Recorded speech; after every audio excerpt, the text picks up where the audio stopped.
Setelah perang Baratayuda, walaupun terkesan pasrah, Dewi Gandari, ibu para Kurawa, masih menendam amarah atas kematian anak-anaknya dalam perang Baratayuda.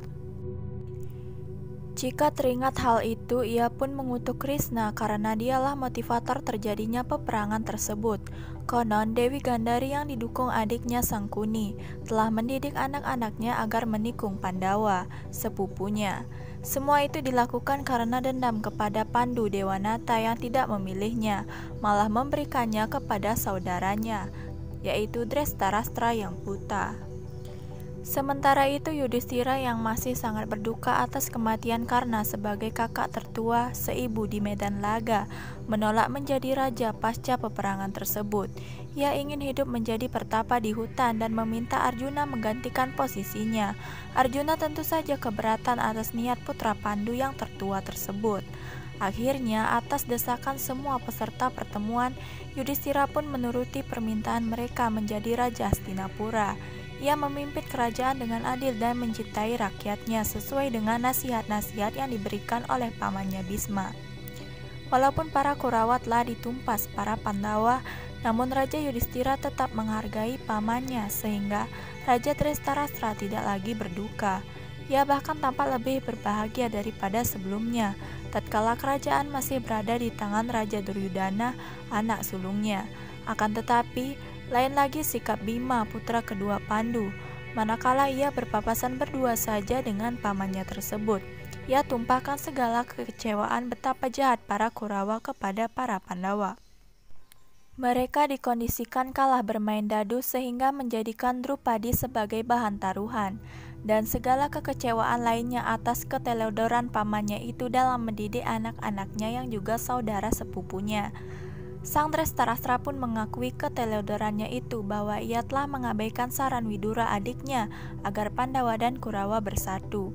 Ia pun tak mendengarkan nasihat Bisma agar Kurawa mengembalikan separuh kerajaan Hastinapura kepada yang lebih berhak, yaitu Pandawa. Kelalaian atas dasar sayang anak telah dibayar mahal dengan kehancuran keturunannya. Atas nasihat Begawan Vyasa melalui Arjuna, para Pandawa pun turun tahta kemudian berniat hidup sebagai pertapa di hutan. Oleh karena putra Drupadi sebagai permaisuri Raja Yudhistira maupun Gatotkaca putra Bima telah meninggal saat berlangsungnya perang Baratayuda, maka Parikesit putra Arjuna yang menggantikan Raja Yudhistira. Tatkala para Pandawa disertai Draupadi telah memutuskan meninggalkan kerajaan untuk hidup sebagai pertapa di hutan. Ketika para Pandawa memasuki hutan, seekor anjing mengikuti perjalanan mereka. Mereka pun berjalan melewati sungai Gangga, gunung Himalaya, bahkan sampai pula di gurun pasir. Di tempat itulah Draupadi meninggal dunia. Konon akibat kesalahan ucap Dewi Kunti agar hadiah yang diterima Arjuna dalam lomba memanah dibagi dengan saudara-saudaranya. Draupadi pun harus menerima nasib berpoliandri, menjadi istri para Pandawa bergantian selama 2 tahun, lalu kembali menjadi permaisuri Raja Yudhistira. Di antara kelima putra Pandu, Bimalah yang paling mencintai Draupadi, walaupun Bima memiliki istri lain, Dewi Arimbi yang merupakan ibu Gatotkaca. Maka dalam sedihnya Bima pun bertanya kepada kakaknya, mengapa Drupadi meninggal dunia lebih dahulu. Yudhistira pun menjawab bahwa dalam membagi cinta kepada kelima Pandawa, Drupadi sebagai manusia biasa tetaplah tidak bisa adil. Dari kelima Pandawa hanya Arjuna lah sang pemenang lomba, atas dirinya lah yang paling dicintainya. Kendati sebagai raja, Yudhistira menjadikannya istri tunggal tanpa selir. Oleh karena itu, Drupadi tidak dapat lagi mengikuti perjalanan mereka. Tak lama kemudian, Sadewa si kembar dengan Nakula, putra Pandu dari Dewi Madri pun meninggal. Sekali lagi Bima pun bertanya dengan sedihnya kepada kakaknya, yang dijawab bahwa semasa hidup Sadewa sangat sombong, sehingga ia pun tidak dapat mengikuti perjalanan mereka sebagai pertapa. Belum hilang kesedihan mereka, Nakula pun menyusul Sadewa. Sekali lagi Yudhistira menjelaskan kepada kedua adiknya bahwa Nakula pun tidak dapat mengikuti perjalanan mereka sebagai pertapa, karena semasa hidup ia merasa dirinya paling tampan tanpa tandingan. Beberapa lama kemudian Arjuna pun tidak kuat mengikuti perjalanan mereka. kemudian meninggal menyusul Draupadi, Nakula, dan Sadewa. Yudhistira mengatakan kepada Bima bahwa semasa hidup Arjuna mudah menganggap remeh masalah. Misalnya mengatakan bahwa ia akan sanggup mengalahkan musuhnya dalam sehari, padahal ucapannya tidak terbukti. Kini tinggal Yudhistira, Bima, dan anjing yang melanjutkan perjalanan, dan Bima pun mencapai ajalnya. Sebelum ia meninggal, ia bertanya pada Yudhistira, "Wahai kakakku, jika kau tahu kenapa aku berakhir di sini, katakanlah yang kau ketahui." Lalu Yudhistira berkata, "Engkau pemakan besar dan kamu pernah membanggakan kekuatanmu itu. Bagaimana dengan Yudhistira? Orang yang selama ini dianggap lemah dan bodoh masih mendaki gunung Himalaya dengan tekad yang kuat."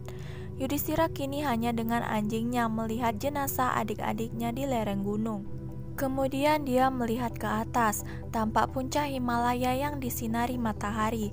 Segera ia mempercepat langkahnya, dan tak terasa sampailah Yudhistira di puncak gunung Himalaya.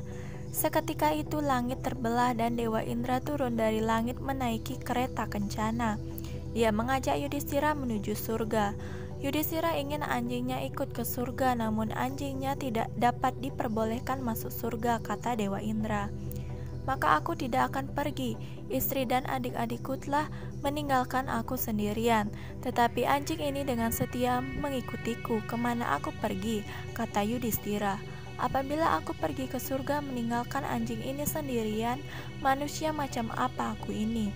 Indra yang takjub mendengar kata-kata Yudhistira beranjak menghormat kepada Yudhistira. Tiba-tiba si anjing telah berubah menjadi Dewa Yama, sang Dewa Dharma, avatar Yudhistira. Dia memuji Yudhistira dan mengajaknya naik ke surga. Sesampainya di surga, Yudhistira melihat para Kurawa dan Sangkuni sedang berpesta pora. Indra berkata bahwa para Kurawa masuk surga karena mereka membela tanah air mereka, sehingga mendapat karma untuk tinggal di surga. Kemudian Yudhistira bertanya kemana istri dan adik-adiknya.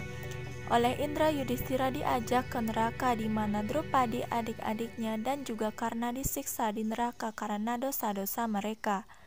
Yudhistira berkata kepada Dewa Indra, "Biarlah aku tinggal di sini bersama istri, kakak, dan adik-adikku. Apalah arti sebuah surga apabila saudara-saudaramu dan orang-orang yang kamu cintai tidak bersamamu?" Dewa Indra yang melihat ketulusan hati Yudhistira sekali lagi menghormat kepada Yudhistira. Seketika itu juga suasana berubah total, semua menjadi berbalik, keadaan neraka berubah menjadi surga, dan surga berubah menjadi neraka. Para Korawa dan Sangkuni kini tersiksa di neraka. Yudhistira, Draupadi, Bima, Arjuna, Nakula, dan Sadewa serta Karna telah menebus dosa mereka. Kini mereka telah moksa tinggal di surga. Sekianlah kisah perjalanan Pandawa menuju surga. Semoga dapat menambah wawasan dan pengetahuan kalian mengenai ajaran Dharma yang selama ini telah diamalkan oleh tokoh Yudhistira. Jangan lupa juga untuk mendukung channel ini dengan cara mengklik tombol subscribe dan nyalakan juga loncengnya agar kalian mendapatkan notifikasi postingan terbaru dari channel ini. Sekian dan terima kasih.